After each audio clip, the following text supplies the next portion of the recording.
pasos, luz en mi sendero. Lámpara es tu palabra para mis pasos. Buenas tardes, queridos hermanos, hermanas oyentes de Radio Anglicana, la radio de la Iglesia.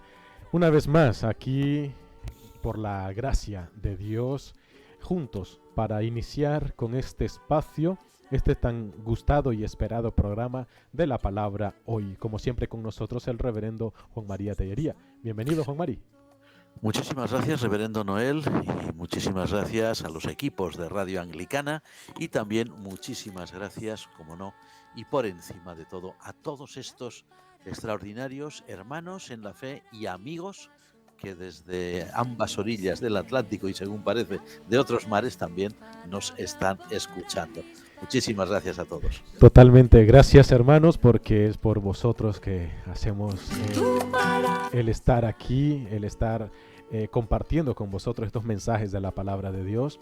También gracias a todos aquellos que de una u otra manera también nos hacen llegar sus mensajes, sus felicitaciones y también sus comentarios, aquellos que esperan este espacio semana a semana. Muchísimas gracias, que el Señor os bendiga, y como siempre pues saludamos a los hermanos que nos sintonizan a través de Radio Anglicana, de las distintas plataformas, en las aplicaciones móviles, en la página web, aquellos que nos ven y nos escuchan a través también de la transmisión en vídeo, a través de nuestro canal de enki.com y en nuestro canal de Telegram. Muchísimas gracias por estar con nosotros. Continuamos con las reflexiones en torno a este primer libro de Samuel. Hoy iniciamos la tercera parte del análisis de este libro, la tercera parte que comprende Saúl y David. Hoy el tema que nos ocupa es la entrada en escena de David, el personaje de David, y usaremos como referencia el capítulo 16 de Primera de Samuel. Así que si en el transcurso del programa surge alguna pregunta, ya sabéis, podéis hacérnosla llegar, también sus comentarios a nuestro WhatsApp del 698-6806-96. Aquellos que están fuera de España, anteponiendo el signo positivo al número, el signo positivo y el número 34 al 698-6806-96, pueden hacernos llegar sus comentarios y sus reacciones. Antes de comenzar, como siempre, nos ponemos en las manos de Dios. Reverendo Juan Mari, diríjanos en oración. Padre nuestro que estás en los cielos, tu palabra hoy es el nombre de nuestro programa, y realmente nuestro deseo como Radio Anglicana es que tu palabra sea hoy una realidad viva, una realidad que nos transmita esperanza, una realidad que nos transmita el gozo de saber que somos tu pueblo, que somos tus hijos, que tú estás con nosotros y que tú nos has puesto aquí para que todos conozcan quién eres tú y quién es Jesucristo, tu Hijo, al que tú has enviado. Te pedimos de forma muy especial en esta tarde-noche, Señor, que tú bendigas nuestra emisión de hoy y que ésta cumpla ese objetivo que es transmitir luz y esperanza a las naciones. Y te lo agradecemos en el nombre del Padre, del Hijo y del Espíritu Santo. Amén. Amén. Amén. Yo guardaré tus justos mandamientos. Bueno, como os anunciaba al inicio del programa, hoy hablamos sobre la entrada en escena del personaje de David. Usaremos de referencia el capítulo 16 de este primer libro de Samuel. Bueno, entramos de lleno, Juan Mari. ¿De qué manera introducen los agiógrafos la figura de David en esta trama de la historia de Primera de Samuel? Bueno, la figura de David ya la habíamos encontrado en cierto sentido, si recordamos el programa anterior, en ese oráculo en el que Samuel el profeta advertía a Saúl, al rey Saúl, de que iba a ser sustituido por alguien que Dios ya tenía reservado. Y en estos capítulos que aparecen ahora, que vienen ahora, que se introducen ahora, a partir del 16 en adelante hasta el capítulo 31, vamos a encontrar tradiciones muy diversas, tan diversas que a veces incluso pueden ser hasta contradictorias, pero que todas ellas tienen una finalidad, y es la muy marcada, que es exaltar la figura de este personaje de quien ya vamos a hablar hoy directamente, si Dios quiere, que es la figura de David. En principio, cuando entra en escena, pues como vamos a ver, es un hombre relativamente joven, ¿eh? Es un hombre joven, un chico joven, ¿eh? Pero es alguien que va a ir madurando poco a poco a medida que avanza el relato en los capítulos subsiguientes y que lo va a hacer en medio de grandes adversidades, en medio de graves problemas, pero él es quien va a ser, estará llamado para ser el gran rey de Israel, el dirigente por antonomasia, el monarca por antonomasia del pueblo hebreo. A ver, lo que los agiógrafos hebreos o israelitas de esta época que redactan, que ponen por escrito todas estas historias, todas estas tradiciones, ellos ignoran por completo, ¿eh?, la deriva posterior que tendría la figura de David. Ellos no saben, evidentemente, que David se iba a convertir primero en la cabeza de una dinastía real, la casa de David, que duraría varios siglos, pero lo más importante de todo, también ignoran que David se va a convertir en el prototipo del rey ungido por excelencia, por antonomasia, el rey Mesías. Y ellos, por supuesto, no podían saber que el verdadero Mesías de Israel, que es nuestro Señor Jesucristo, como evidencia el Nuevo Testamento, iba a ser precisamente descendiente de David, ¿no? O sea, iba a proceder de la familia de David. Es decir, que los agiógrafos que redactan todas estas historias o que recopilan todas estas tradiciones, ellos lo hacen con fidelidad, pero ignoran cuál iba a ser la deriva posterior de la figura de David, que eso únicamente Dios lo podía saber.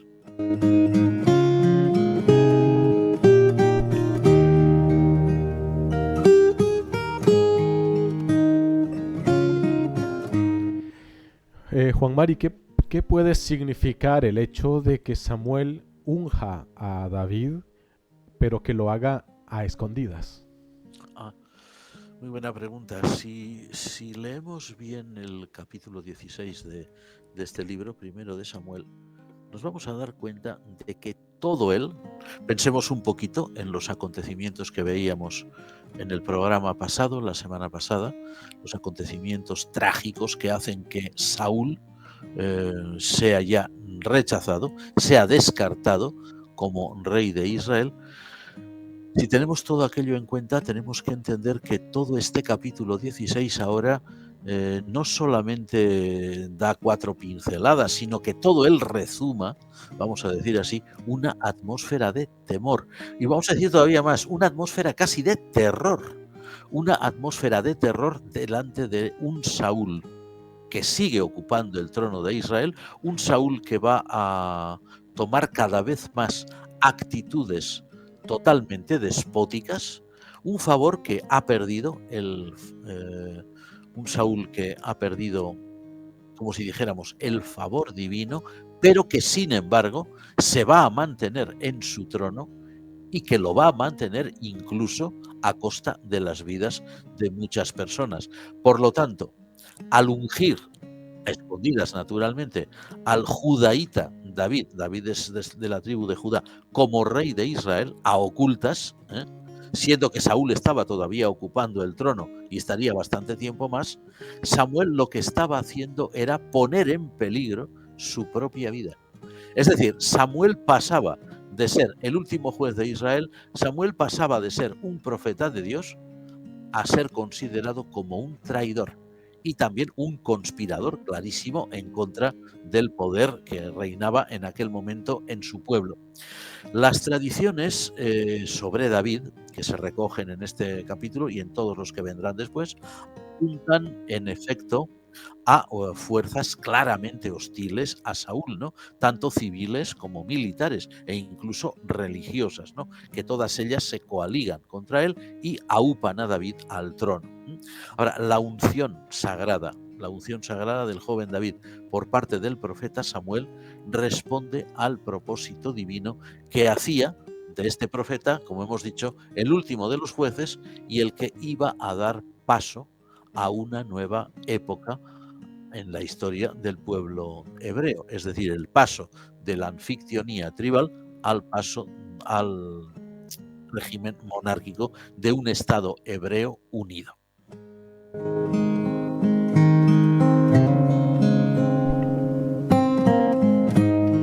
¿Por qué se elige a David entre sus hermanos, Juan Mari? Porque está clarísimo que no destacaba en nada. Esta es una de las preguntas más difíciles que nos podemos hacer realmente cuando leemos este pasaje u otros de otros libros de la Biblia, cuando se habla precisamente de la elección de alguien en concreto para una misión, o como diríamos ya en el mundo cristiano, para unos ministerios o un ministerio muy concreto.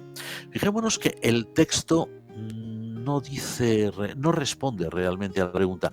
Este texto específicamente dice que Dios no mira las apariencias, ¿verdad? Cuando en esa escena tan bonita en la que van pasando todos los hijos de Isaí, del padre de David, y que el propio Samuel dice, hombre, ve a alguien que es alto, fuerte, fornido, y dice, bueno, este será. Pero Dios le dice, no, ese no. Luego pasa otro, tampoco. Y Dios le dice, mira, no te fijes en las apariencias, porque Dios no mira las apariencias, sino el corazón, ¿no? O sea, para Dios, lo que está diciendo el texto, no es importante el orden del nacimiento de una persona en el seno de una familia, no es importante la edad. Sí lo era en el antiguo Israel, por supuesto, de esto hay testimonios muy, muy patentes, ¿no? En el Nuevo Testamento, la figura del primogénito siempre es una figura muy importante. En realidad, este pasaje, como decíamos, no indica los motivos reales que hacen de David el ungido de Dios. No dicen por qué razón Dios lo escoge a él. A ver, que Dios mire al corazón, que es lo que le dice el propio Señor al profeta, pues quizás podría dar a entender la idea de que David debía ser una persona particularmente extraordinaria, piadosa, consagrada a Dios, con una especial disposición para ello, pero la trayectoria posterior de David no evidencia nada de eso, sino podría incluso pensarse que era todo lo contrario. Es decir, en realidad la elección de David, lo mismo que la elección de otros muchos personajes de la Biblia, queda siempre en el secreto divino, queda en el misterio de Dios. Por ejemplo, la propia elección de Saúl, como habíamos visto hacía no muchos programas, ¿no? Lo único que podríamos realmente afirmar con seguridad, es que en estas elecciones de Dios, Él actúa por pura gracia, no como respuesta a un mérito humano previo que Él tenga en cuenta. Dios tiene en cuenta su propia misericordia, Dios tiene en cuenta su propia gracia a la hora de elegir a una persona. Es así en el caso de David también.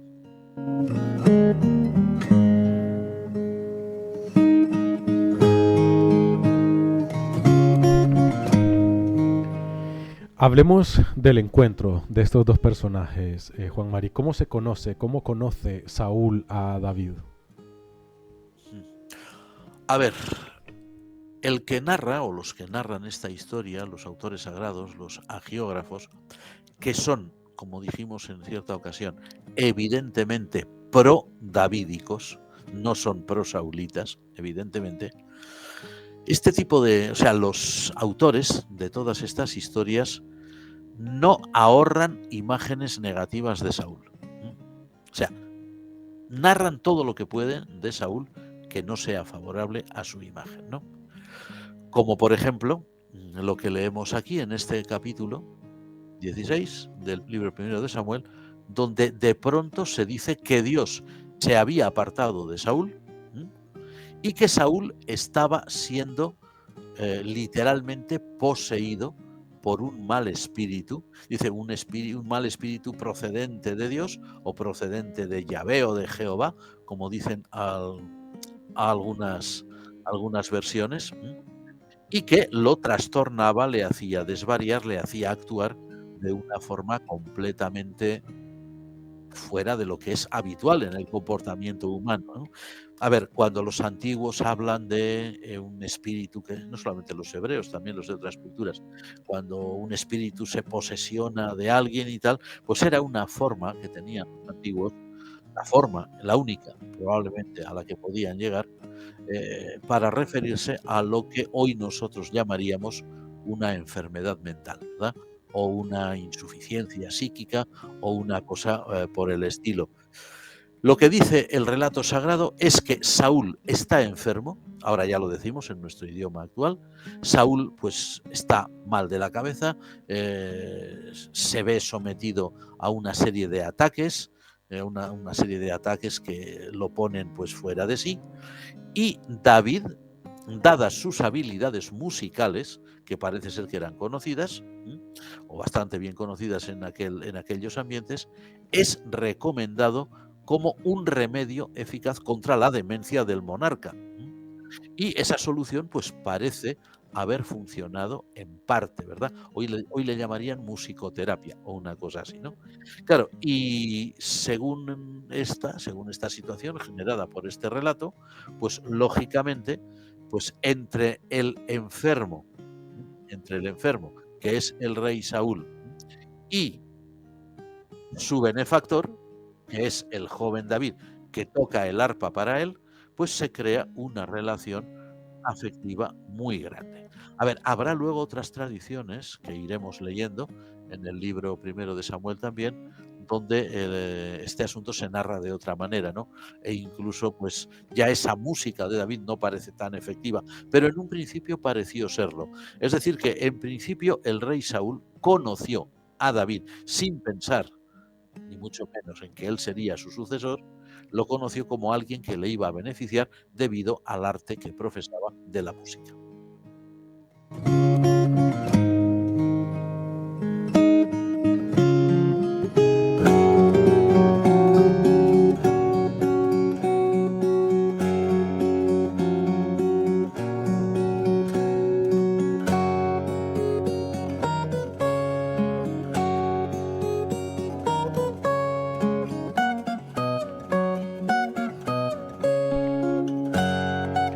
En toda esta historia, Juan Mari, ¿cuál sería el punto realmente teológico de este pasaje o de esta historia? Sin dudarlo, el versículo 18. El versículo 18, fíjate, y lo digo porque es un versículo que a mí siempre, cuando he leído este libro primero de Samuel, pues me ha hecho pensar mucho.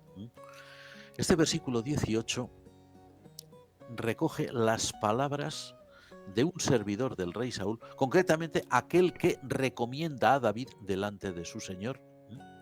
Y fijémonos que en este versículo, además de hablar de otras, y en otro de los anteriores, de las virtudes de David por las cuales se atreve a recomendárselo a su señor, a su rey, indica algo muy importante y dice que Dios está con él.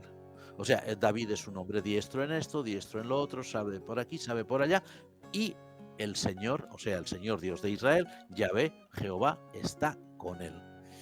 Y nosotros podríamos entender muy bien, desde nuestro punto de vista cristiano, podríamos leer muy bien que estas palabras de este siervo son la razón y son la clave que explicaría toda la historia posterior de David en este libro, en los libros siguientes y en todo el conjunto del Antiguo y del Nuevo Testamento, es decir, en todo el conjunto de la Biblia. Como habíamos indicado, el personaje de David, tal como se lo describe en los libros primero y segundo de Samuel, y también hay algo de esto en el libro primero de los Reyes, en el primer capítulo, el personaje de David, el personaje humano real de David, estaría muy lejos de merecer toda esa idealización un tanto excesiva que a veces se le ha atribuido posteriormente, ¿no? Incluso en nuestros días, en medios cristianos. La figura de David, vamos a decirlo claramente, se nos presenta muchas veces para nuestra conciencia y nuestra sensibilidad cristiana como una figura repugnante, ¿no? Desde diversos puntos de vista, entre ellos el moral. David es una persona que no tiene ningún respeto por la vida humana, en ocasiones muy claras lo demuestra. David actúa como un salteador de caminos, David actúa como un dictador cuando tiene la ocasión, que se cree con derecho sobre vida o muerte, en fin, para con sus súbditos. Su figura no es en absoluto una figura ejemplar, pero sin embargo, nada de eso tiene peso alguno frente al hecho claramente enunciado de que Dios está con él. Dios está con David, y eso es lo que al autor sagrado o a los autores sagrados les importa.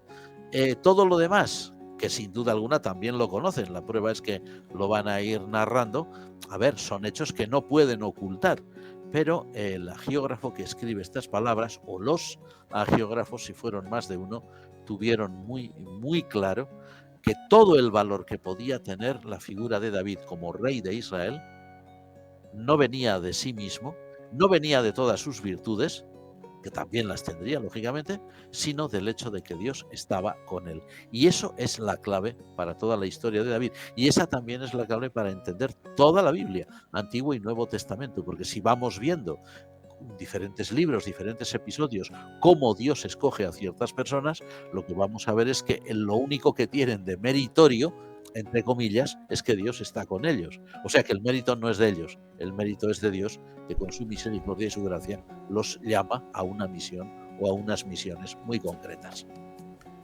Totalmente, totalmente, Juan Mari. Pues aquí con esto llegamos al final de nuestro programa preparado para este día. Como siempre, agradeciéndole su compañía, agradeciéndole el estar con nosotros, dando gracias también a Dios por la oportunidad y al reverendo Juan Mari también por el compartir con nosotros su tiempo y sus conocimientos. Y a vosotros, que estáis siempre ahí, y a todos vosotros que estáis al otro lado. Totalmente. Muchas gracias. Y pues les animamos a dentro de 8 días seguir aquí en Radio Anglicana con este espacio de la palabra hoy, para que sigamos reflexionando en torno a este maravilloso libro del primer libro de Samuel. Muchísimas gracias, que el Señor les bendiga. Dentro de 8 días continuamos, si Dios así lo permite. Alabado sea Jesucristo. Amén. Para es tu palabra para mis pasos, luz en mi sendero.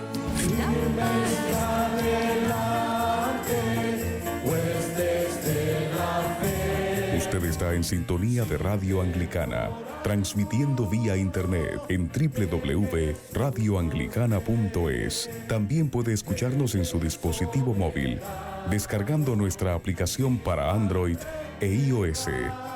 Radio Anglicana, la voz de la Iglesia.